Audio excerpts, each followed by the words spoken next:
বলছি বৌমা ঘরে আছো? ও শোনো, একটা কথা বলে দিই। বলছি সকালবেলায় যখন চাটা করবে, সকাল 6টার মধ্যে কিন্তু তোমার বাবা আর আমি চাটা খাই, ঠিক আছে? তোমার বাবার আবার টাইমে এদিক ওদিক হলে আবার চলে না, তোমার বাবা ভীষণ রেগে যায়। তো টাইমের মধ্যেই চাটা করার চেষ্টা করবে, ঠিক আছে?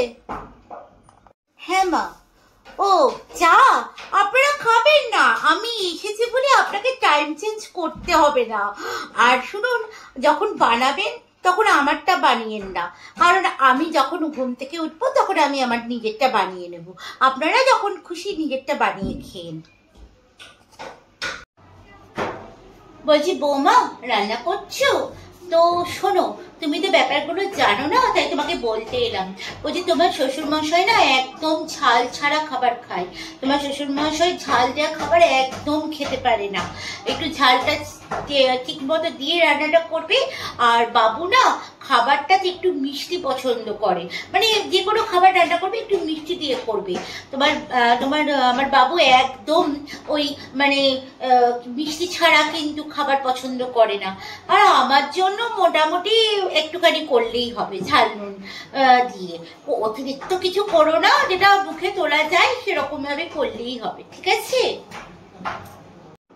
ও হ্যাঁ মা বলুন। হ্যাঁ রান্নাই করছি।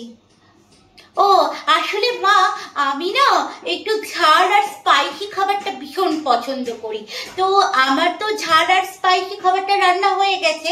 আপনি একটা কাজ করুন, আপনি ওই বাবার জন্য যেটা বলছেন যে ঝাল ছাড়া, আর আপনার ছেলের জন্য বলছেন যেটা একটু মিষ্টি দিয়ে, তো এই রান্নাটা আমি রান্নাঘর থেকে বেরিয়ে গেলে আপনি সেই রান্নাটা এসে করে দেবেন। আসলে কি বলুন তো, আমি না আবার ওরকম রান্না করতে পারি না, আমার হয়ে এসছে, আমি রান্নাটা করে বেরিয়ে যাচ্ছি, তারপর আপনি এসে করে নিন, ঠিক আছে? মা আপনি ঘরে আছেন?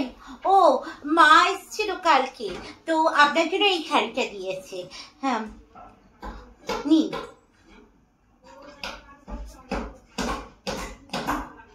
হ্যাঁ বৌমা কিছু বলবে? ও শাড়ি কই দেখি। মা তোমার মা এই কেমন একটা মেয়ের মেরে ধরনের রং দিয়েছে। এই রঙের শাড়ি না আমার ঠিক পছন্দ না, রংটা কেমন মেয়ের মেয়ের করছে। আচ্ছা না না ঠিক আছে, আমি থাক মা, আপনাকে নিতে হবে না। আসলে কি বলেন তো, এই শাড়িটা আমার মায়েরই পছন্দ হয়েছিল, কিন্তু আমি বললাম শাড়ির কালারটা বেশ ভালো, বেশ একটুখানি মানে লালচে লালচে আছে, তাই আপনার জন্য রেখে দেবো বলেছিলাম। তাই আমি বললাম যে এটা রেখে দাও, তুমি আর একটা যেটা আছে ওটা নাও। তো আপনার পছন্দ হয়নি, আর কি করা যাবে। হ্যাঁ থাক, আপনাকে আর নিতে হবে না। আরে আমি বলছি তো আপনাকে আর নিতে হবে না, আমি মাকে দিয়ে দেবো, ছাড়ুন ছাড়ুন। নেবে আবার বড় বড় কথা বলবে। আরে না না দাও দাও দাও, আমি পরে নেবো, আমি পরে নেবো, কোনো অসুবিধা নেই। না না না দাও দাও দাও, আমি পরে নেবো পরে নেবো। হ্যাঁ খুব একটা যে খারাপ তা নয়, মোটামুটি ঠিক আছে, আমি পরে নেবো, আমি পরে নেবো, থাক থাক আমি পরে নেবো। বলার জন্য যা বলেছ দিদি, মানে চোখে মুখে কথা, বৌমান যা ধুরন্ধর না তুমি কল্পনাও করতে পারবে না। একবারে খই ফুটে মুখের মধ্যে, কিচ্ছু বলার জয়ই নেই, বুঝেছো? একদম একদম ঠিক বলেছেন মাইমা। আসলে কি বলুন তো, আমি এত বছর ধরে এই বাড়িতে আছি, কিন্তু এরা কেউ আমাকে চিনতে পারলো না। আর আপনি দেখুন ঠিক আধা ঘন্টা এই বাড়িতে পা দিয়েছেন আর আপনি আমাকে চিনে ফেললেন। আসলে কি বলুন তো, কথাতেই তো আছে হিরে হিরেকে চিনবে, জহরি জহরিকে চিনবে, তার জন্য। আসলে কি বলুন তো, আমি এখন থেকে ধুরন্ধর নই, আমি সেই ছোট্টবেলা থেকে ধুরন্ধর।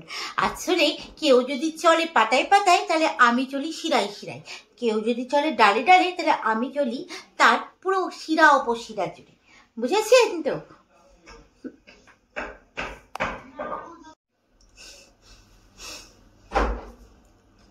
কথা ছিঁড়ি দেখেছো? ছিঁড়ি দেখলে গা পিত্রি জ্বলে যায়। কি বুঝলে? এই বিচুটি পাতা নিয়ে আমাকে সংসার করতে হয়। যেখানে লাগবে না চুলকাতে চুলকাতে ছাল চামড়া উঠে যাবে, বুঝেছো দিদি? মুখ লেরো না।